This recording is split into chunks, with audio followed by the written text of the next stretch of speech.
I'll start with a review of this book, Chatter, by Ethan Kross. I started the book, I almost thinking I'm gonna give this book 4 stars. I really liked it. It started very strong. But again, I think after the third or after the half part of the book, first half, he's kind of went downhill. This is the point where he introduces the strategies to cope with negative chatter.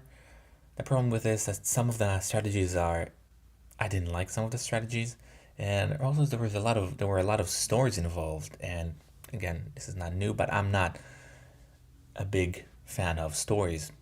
I think stories should be short and concise, but he did quite the opposite, kind of long. He gave a lot of experiments, and again, it's good if you give experiments, but I don't need to know all the details. If I want to know the details, I'm gonna go check it out myself. I don't think that's the important part, how they conducted the experiment. You can give a quick overview of what was the experiment was about. I don't care about more of it. Some people do. I don't like it. That's why he went down to 3, but even a high 3. So if it was out of 10, he might have got 7 rather than an 8. So maybe a 3.5. I'll call it a high 3. Anyway, let's see the notes. First one. The default state is contemplating the past and imagining the future. This state evolved for a reason. So that's the default state we have in the brain. That is often when chatter happens. And what happens there is contemplating the past, just going through events, or thinking about the future, imagining the future. There's a reason this state is evolved. Some people think it's not evolved there is no reason for it, but it's important. Our inner voice can be destructive, but is also a source of wisdom. Sometimes it could be destructive, but sometimes we get some insights. Our inner voice is a very fast talker in about 16,000 words a minute. It's an interesting fact right there. 16,000 a minute. That's a lot. Our inner voice is an avid time traveler. That's a quote. That's what it's like. Inner voice, it's avid time traveler. We mostly think about the past or the future quite frequently. When focused on automatic and complicated tasks, we get paralyzed by analysis, since there is so much components. So that's what happens when we focus too much and trying to think about it, and there's too many components. What happens? We get paralyzed by analysis. That's when there is too many components and we cannot analyze them very well. So that's what happens when we get conscious doing a complicated task. There's so many things you have to do. You can't be conscious on all of them. You can only think about a small amount of them. So when you think on all of them, you get paralyzed by analysis.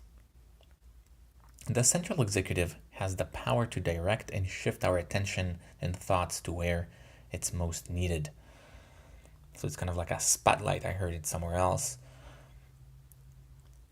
It shifts our attention to where we think it's most needed. The central executive has limited power and often referred to be limited to 4 items. That's what happens when you get paralyzed by, where was that one? Paralyzed by,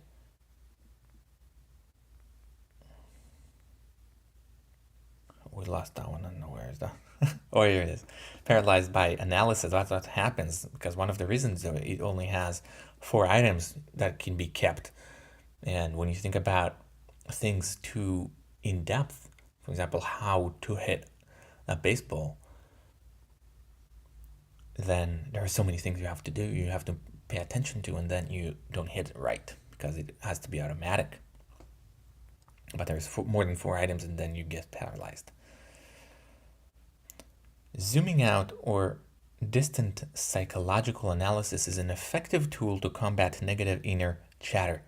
That's what zooming out, or there's also often referred to as distant psychological analysis. You look on yourself from a distant, from an outside, it's a good way, an effective way to combat inner chatter, negative especially. Zooming out helps people to better process events because they look at themselves from the outside, so it helps them get that perspective. Talking to ourselves can be useful since it's like talking to someone else. When we give someone else advice, we're much more likely to be more compassionate. And more helpful. That's what we should do when we talk to ourselves and trying to help inner chatter. Framing a difficulty as a challenge rather than a threat is making us more likely to overcome it. We need to think about it as a challenge, not as a difficulty. And that often helps people.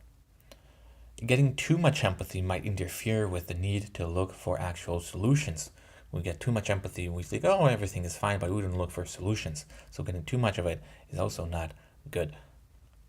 Voluntary attention, unlike involuntary attention, requires effort. Voluntary attention is when we want to pay attention to something. For example, there is a lecture. We don't want to pay attention to it, but it's important, so we give attention to it. That requires effort. Involuntary attention is when you're holding sun, seeing a snake, for example, and that's you only notice that even after the fact, so it grabs you. Side note, some parts of the book are not related to chatter, so yeah, it's a short book overall, but he nonetheless added a lot of points that, in my opinion, were not directly related and could be dropped. Creating order in our physical lives is helpful quieting chatter.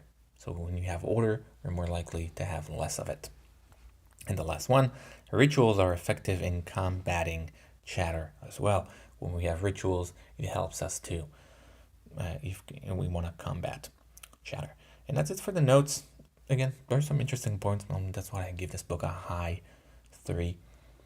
But I felt like some parts I didn't like, some parts of the book, and the stories were too long. It's always my issue with some of the books, but again, here too. Thank you.